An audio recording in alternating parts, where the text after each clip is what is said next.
Salut à tous, c'est Robin. Aujourd'hui, je vais vous présenter le test de l'iPhone X. Dans ce test, je vais vous présenter le design, l'écran, les performances, l'autonomie de la batterie, la vidéo, la photo et je crois que j'ai rien oublié. On verra par la suite. Bon visionnage à vous.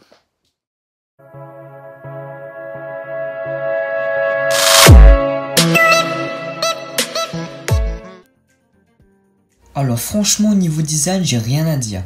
Les finitions sont parfaites, le dos en verre brillant plus l'acier inoxydable qui entoure l'iPhone donne vraiment un côté premium de l'iPhone.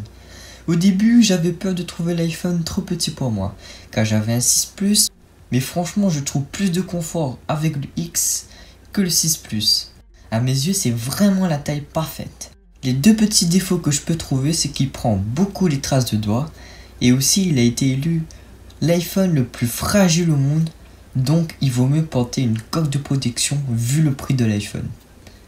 Et aussi la prise jack qui me manque un peu, car ça m'arrive des fois de charger mon téléphone et de regarder une vidéo YouTube avec mes écouteurs, mais malheureusement je ne peux pas car il n'y a pas de prise jack. L'iPhone est bien sûr certifié IP67, c'est-à-dire résistant à l'eau dans une profondeur d'1 mètre pendant 30 minutes. Alors l'iPhone a un écran Super Retina HD de 5,8 pouces. C'est le premier iPhone à avoir une dalle AMOLED avec une résolution de 2436 x 1125 pixels à 458 pixels par pouce. Avec un contraste infini, luminosité maximale de 625 candélabres par mètre carré, l'iPhone X a été élu meilleur écran de 2007. En plus d'avoir le meilleur écran LCD sur le marché, Apple se paie quand même le luxe d'avoir le meilleur écran AMOLED. Alors bien sûr, la dalle est fournie par Samsung, mais ce n'est pas pour cela que l'iPhone a été élu meilleur écran de 2007. Alors bien sûr, il y a la technologie P3 d'Apple qui est utilisée pour que les couleurs soient plus fidèles à la réalité, ce que aucun concurrent n'a jamais fait jusqu'ici.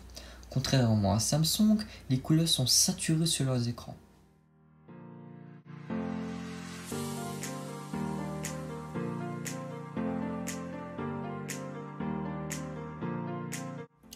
Alors niveau interface, comme vous le savez, l'iPhone X a de nouveaux gestes.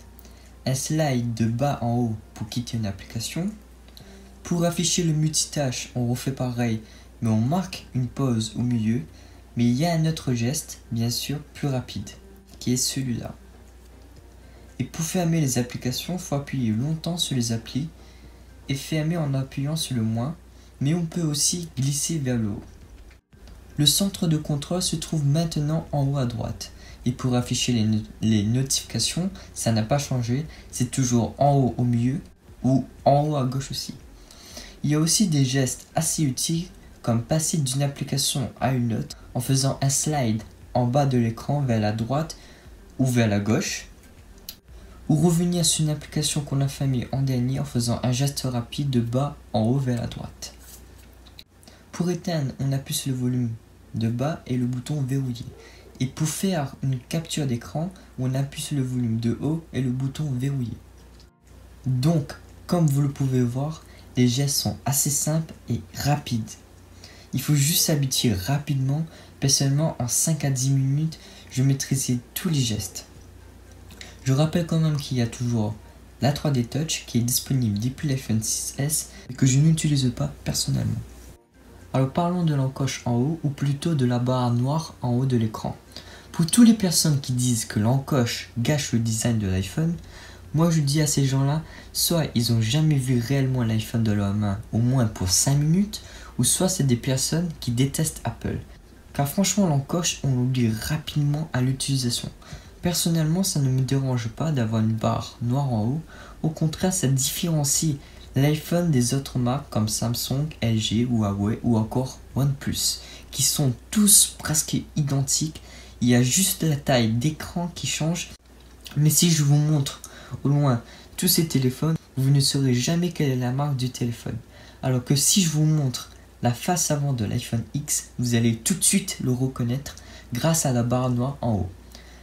Et pour moi, Apple a vraiment fait un écran borderless comparé à ses concurrents. Et dites-vous que cette petite encoche en haut renferme pas mal de technologies avancées. Il n'y a que en lecture vidéo que l'encoche peut éventuellement gêner.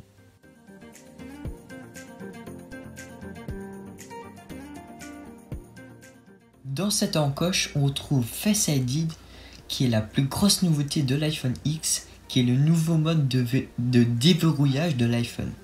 Avec Face ID, on a l'impression de ne pas avoir de mot de passe. C'est tellement instinctif de regarder son téléphone et de glisser l'écran de bas en haut. De plus, il est tellement rapide que si l'on compare avec Touch ID, il y a juste quelques dixièmes de seconde qui les séparent, mais c'est négligeable. De plus, les notifications sont cachées tant qu'on ne regarde pas l'iPhone. Donc si vous avez une personne qui est curieux et qui veut voir vos notifications, il ne pourra pas voir tant que vous n'avez pas votre visage devant l'iPhone. Alors Face ID marche dans toutes les situations, même dans le noir complet.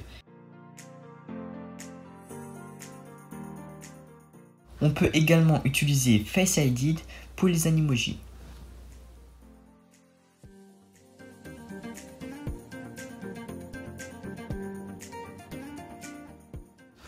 Alors niveau performance, l'iPhone X possède le processeur le plus puissant du marché, qui est la puce A11 dont aucun Android peut le rivaliser jusqu'à aujourd'hui. Donc vous pouvez vous assurer que toutes les applications tourneront parfaitement, même les jeux les plus gourmands.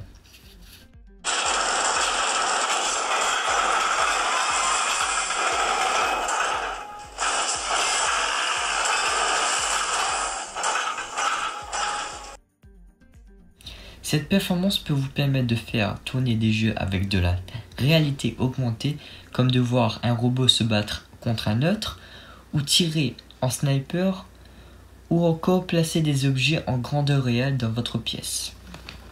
Toutes les applications que vous venez de voir seront bien sûr en description.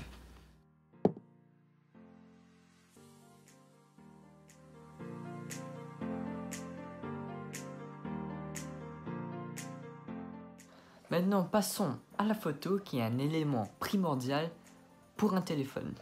L'iPhone possède deux capteurs photo à l'arrière de 12 mégapixels et un capteur à l'avant de 7 mégapixels. Les deux capteurs à l'arrière de 12 mégapixels ont des fonctions différentes. Le premier capteur, qui est le grand angle, ouvre à f1.8 et le second capteur à f2.4, contrairement au 8+, ouvrant à f2.8. Le grand angle est le capteur de base de l'iPhone, qui fait de superbes photos. Les couleurs sont fidèles à la réalité, contrairement à certains concurrents comme Samsung. Les détails sont parfaits, franchement j'ai rien à dire dessus. Le téléobjectif qui est stabilisé, contrairement au 8+, qui est utilisé pour le zoom x2 et pour le mode portrait qui est toujours efficace. En basse lumière, il s'en sort très bien, mais il n'est tout de même pas le meilleur sur le marché. Parlons du mode portrait, la nouveauté des modèles 8+ et X qui est l'éclairage de portrait, une fonction intéressante mais pas toujours réussie, puisqu'elle est toujours en version bêta, mais quand elle est réussie, ça donne vraiment une très belle photo. La particularité de l'iPhone X est de faire des modes portrait à l'avant grâce au capteur TrueDepth. Mais le résultat n'est pas toujours aussi bluffant, ça découpe nos cheveux ou encore notre visage, ce qui rend vraiment moche la photo. Car le gros défaut à l'avant, c'est quand il y a trop de lumière, le flou ne peut pas se faire.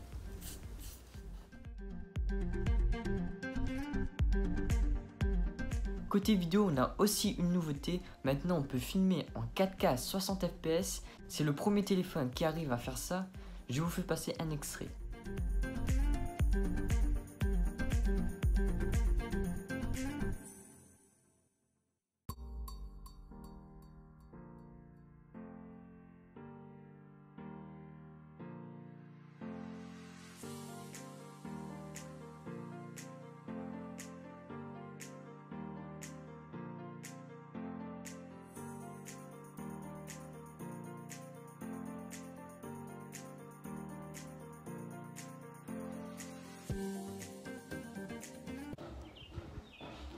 Alors la caméra avant filme toujours en 1080p 60 fps.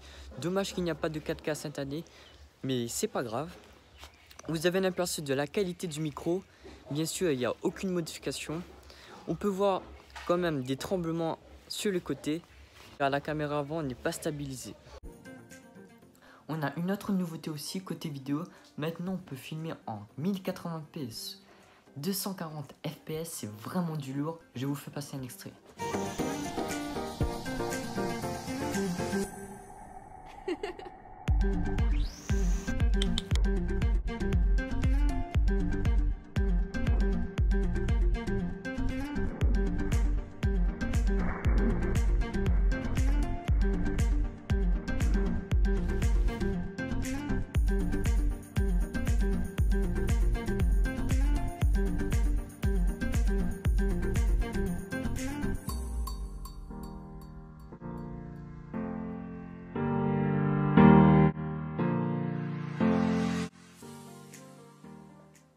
Alors au niveau son, franchement, pour moi, c'est les meilleurs haut-parleurs qu'on peut trouver sur un smartphone.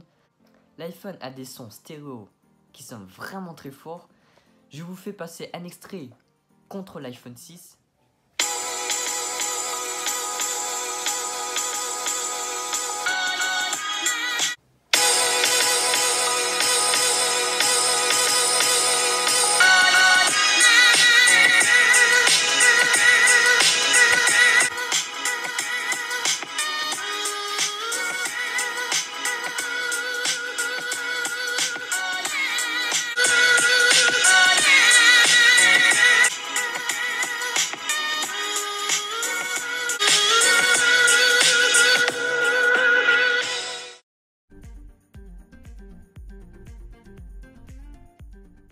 Niveau autonomie, elle me tient une journée généralement, sauf quand je joue à des gros jeux, mais en lecture vidéo ou sur les réseaux sociaux, ça ne bouffe presque pas de batterie.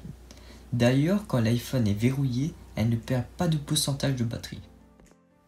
L'iPhone est compatible avec le rechargement sans fil, avec la norme Qi, et elle est également compatible avec la charge rapide, mais qui n'est pas bien sûr fournie dans la boîte. Mais si vous avez un chargeur iPad ou un chargeur d'ordinateur, c'est compatible. Alors, conclusion. Est-ce que c'est vraiment l'iPhone parfait? Il a le meilleur photophone du marché, sauf en basse lumière, excellent en vidéo, excellente autonomie, le meilleur en haut-parleur selon moi. Ensuite, le meilleur écran sur le marché. Il y a vraiment un gros défaut, c'est le prix bien sûr. 1159 € en 64 Go et 1329 € en 256 Go, c'est cher quand même. Même si en ce moment, je vois que les prix sont en train de baisser parce qu'il y a beaucoup de gens qui n'achètent pas l'iPhone. Malheureusement, c'est le gros point négatif de ce test. Parce qu'on peut trouver 2 fois moins cher chez d'autres concurrents comme Samsung, OnePlus, Honor, LG, Huawei aussi. Donc il y a vraiment des concurrents qui peuvent concurrencer l'iPhone X. Donc voilà, ce test touche à sa fin. Mon Insta et mon Facebook sont dans la description. N'hésitez pas à me suivre et à me proposer du contenu comme tester un nouveau produit, présenter une nouvelle application, faire un top 10 de réalité augmentée. Il y a vraiment plein de choses que je peux faire sur la chaîne. Donc n'hésitez pas à me dire ça en commentaire ou en privé. C'est comme vous voulez. Merci d'avoir visionné cette vidéo. C'était Robin. Ciao ciao.